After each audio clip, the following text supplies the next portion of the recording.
لا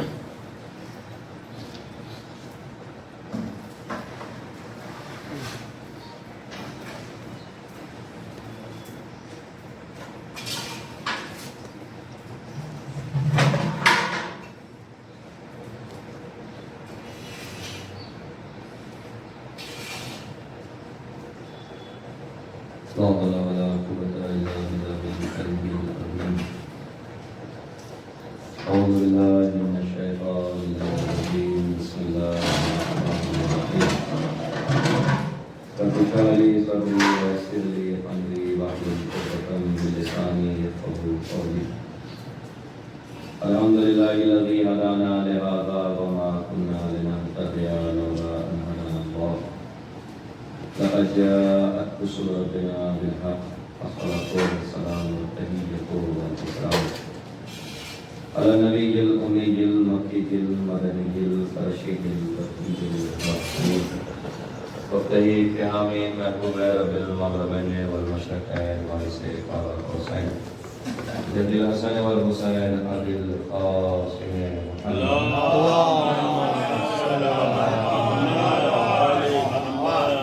وعلى الطيبين الطاهرين المعصومين المظلومين المنتجبين المنتجبين الذين رضي الله عنهم الرجس وطهرهم تطهيرا. اللهم صل على محمد وآل محمد. ولعنة الله على أعدائهم أجمعين من يوم عداوتهم إلى يوم الدين. أما بعد فقد قال الله تبارك وتعالى في قرآنه المجيد وهو أصدق الصادقين. بسم الله الرحمن الرحيم. إن علينا للهدى وإن لنا للآخرة والأولى. صلى اللهم صل على محمد وآل محمد. منجور کرے بلندرین صلوات پر اللهم صل على محمد وآل محمد. ارشاد رب العزت ہو رہا ہے ان علینا للہدی. بے شک ہدایت کی ذمہ داری ہمارے اوپر ہے. وَإِنَّ لَنَا لَلْآخِرَةَ وَالْأُولَىٰ. اور دنیا و آخرت کا اختیار بھی ہمارے ہاتھ میں. پروردگار عالم نے ہدایت کی ذمہ داری اپنے اوپر قبول کر لی. ہم اور آپ گناہگار انسان اپنی زندگی میں نہ جانے کون کون سی ذمہ داری قبول کرتے ہیں، لیکن اکثر ایسا ہوتا ہے کہ ذمہ داری کے لیے وعدہ تو کر دیتے ہیں لیکن وفا کرنے میں پریشانی ہوتی ہے. اکثر ایسا ہوتا ہے کہ ذمہ داری قبول تو کر لی جاتی ہے لیکن اسے نبھانے میں ہم پوری طریقے سے کامیاب نہیں ہو پاتے ہیں.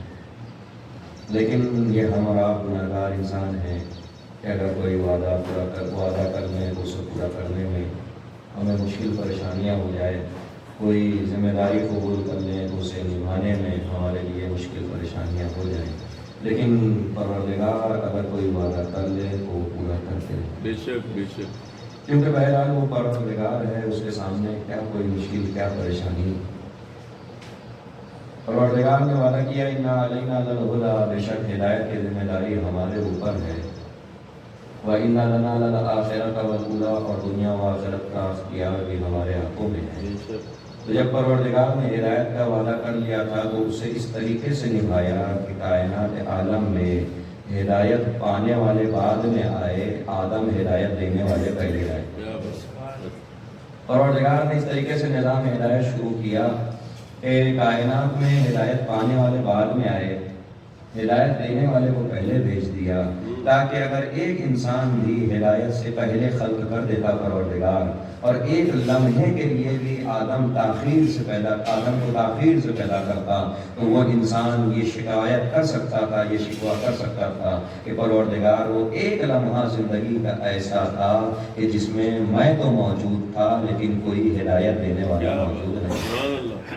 پروردگار نے اتنا گوارا نہیں کیا کہ ایک لمحے کے لیے بھی کائنات عالم اس کے ہادی سے خالی رہ جائے، ایک لمحے کے لیے بھی کوئی ایسا وقت آ جائے کہ ہدایت پانے والا موجود رہے لیکن ہدایت دینے والا موجود نہ رکھے. اسی لیے پروردگار نے پہلے آدم کو خلق کیا ہے، بعد میں آدمی کو خلق کیا، آدمیت کو خلق کیا.